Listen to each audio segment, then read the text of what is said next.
Hi everyone, let's go over my bullish and bearish Elliott Wave scenarios on Bitcoin, starting with the medium time frame bearish scenario where we're looking for an expanding flat in an ABC. And now on the daily time frame we have closed a candle above the 1.618 sitting at 36.1k, which really lowers the probabilities for this particular scenario, because the 1.618 is already a less common target for a wave B, and closing candles above is something you don't like to see.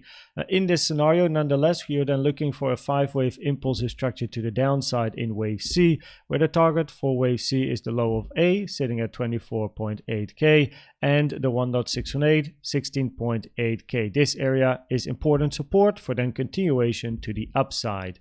If we then zoom in to wave B, as it has to be a 3-wave structure, not a 5-wave structure, we're looking at an ABC over here.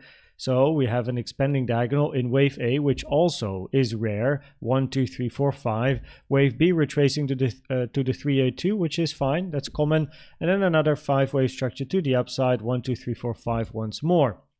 Now you can see that also on the 12-hour we have closed candles above the 1.618, which is a less common target for wave C, but a target nonetheless, so that is not preferred as well. And also on the daily time frame we now closed a daily candle above the 1.618, which is also lowering the probabilities of this sub-degree count of wave B, which therefore increases the probabilities of the bullish Elliott Wave scenario over here, where we're looking for a 5-wave structure to the upside, still waiting for a bit of a proper retracement in a wave 4, where the fibs of wave 4 are taken from the low of 2 to the high of 3 and are currently sitting between the 236.05, which is 33.6k, and 31k.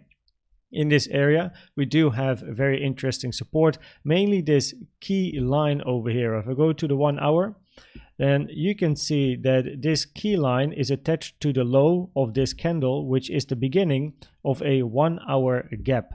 And gaps can act as support. Usually the first time when you hit a gap, it acts as support. And then in this particular scenario, preferably you want to see continuation.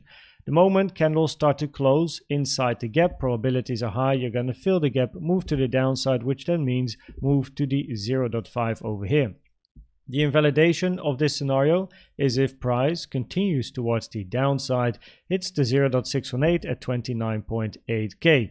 If price hits 29.8k before making a new high, then probabilities are higher for lower prices to come. If we look locally at the bullish scenario for a move towards the upside, then on this particular time frame, price dipped very deep yesterday.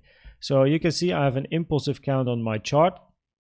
1, 2, and then a 3, 4, 5. Now the sub-degree count of this wave 3 is already a little bit questionable, but also if we look at this wave 4 to the downside, it wicked into the golden pocket, the 0.618, which is an incredibly rare target for a wave 2, and usually it is a level that I use as invalidation for a wave 4. So probabilities are very low that this is a wave 4 for then a wave 5 to the upside, with this like diagonal shape range towards the upside being a potential wave 1 for then a 2 and continuation, or a triple like 1, 2, 1, 2, 1, 2 and continuation. However, this move looks very 3-wavy, so currently a diagonal for me in like a 1, 2, 3, 4, 5 has a higher probability, but by all means in this scenario you want to see a 3-wave or a 5-wave structure, but at least a 3-wave length, 1, 2 and then wave 3 to the upside for higher prices.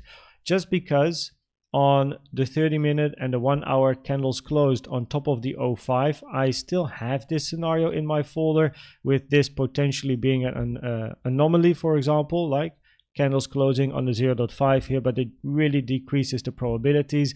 And also the only reason, or the second reason I should say, I still have this scenario on my chart is also because of CVD. We do, with this drop, generated some more bullish CVD divergences over here between this low and the higher low generated, with the target then being the high of this wave 3, but also more locally over here we also have bullish CVD divergences, higher low in price, higher low in price, lower low on the CVD. So that is something we do have to keep into account, and especially if price can go through this blue target box over here sitting between 37.1k and 37.4, I'm going to be looking for the golden target box. And that's another reason that I at least have it on my charts. Actually, there's 3 reasons, which is the high over here. The high here did not reach any target box that I have, like not any significant support or resistance that I enjoy seeing. As you know, over here on the channel, the target boxes generally are incredibly well respected, but this high did not form at any target box. I didn't have a blue one or the gold one or anything. It's like it feels a little bit in the middle of nowhere.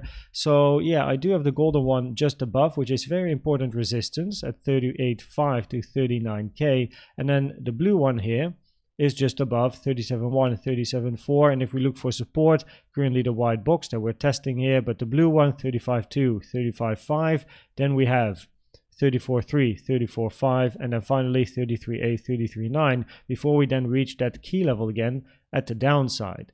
Now if you look at the micro count, the bearish scenario is going to be a continuation to the downside in a wave A or 1, followed by a 2 or B, and then a continuation to the downside in a wave 2 or a wave C. Now this move was very quick to the downside, so preferably for a wave 2, your wave 2 is not going to take too long in time. If this is only a wave A for then a B and then a wave C, this wave 2 is taking a lot of time, and the probabilities go up for this being a potential wave B, or probabilities go up depending on how price forms throughout the morning for price to continue and take this high over here. So it is something we have to consider on the micro time frame, just because it's not all too clear just yet, right?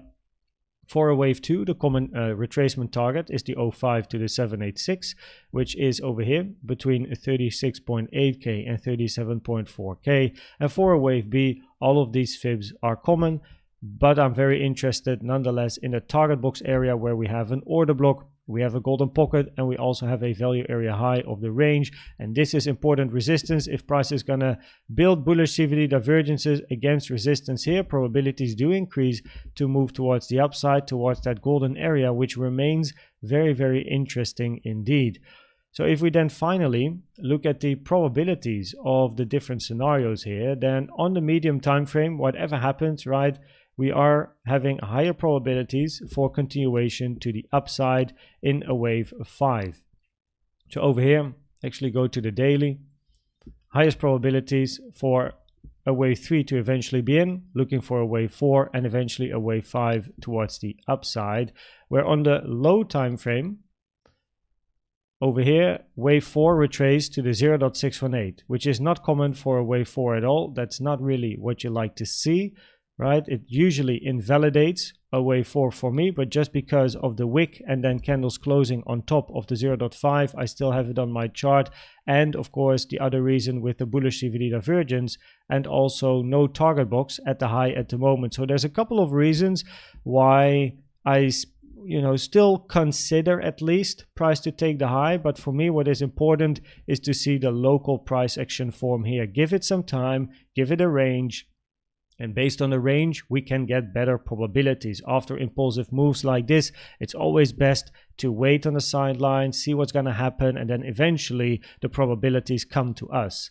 Now on the micro, currently neutral, we do have bullish CVDs building as mentioned, and we got to keep an eye on the resistance level above price and CVD and volume. If bullish CVD keep building locally, and eventually we get a bit of a volume move towards the upside, probabilities increase. It might be a wave 3 for then a wave 5 hitting that golden box. If we are going to range over here very slow, takes a lot of time, and maybe even start to create some bearish CVD divergences, that would be nice, then probabilities increase for a move down. But we do on the micro here have to give it a little bit more time. I hope this video was helpful or valuable to you. Please check out the most recent educational video I've made about the best trading indicator you can use in my opinion, which is the CVD. And for now, thanks for watching and subscribing, and I'd like to see you at the next one. Bye bye.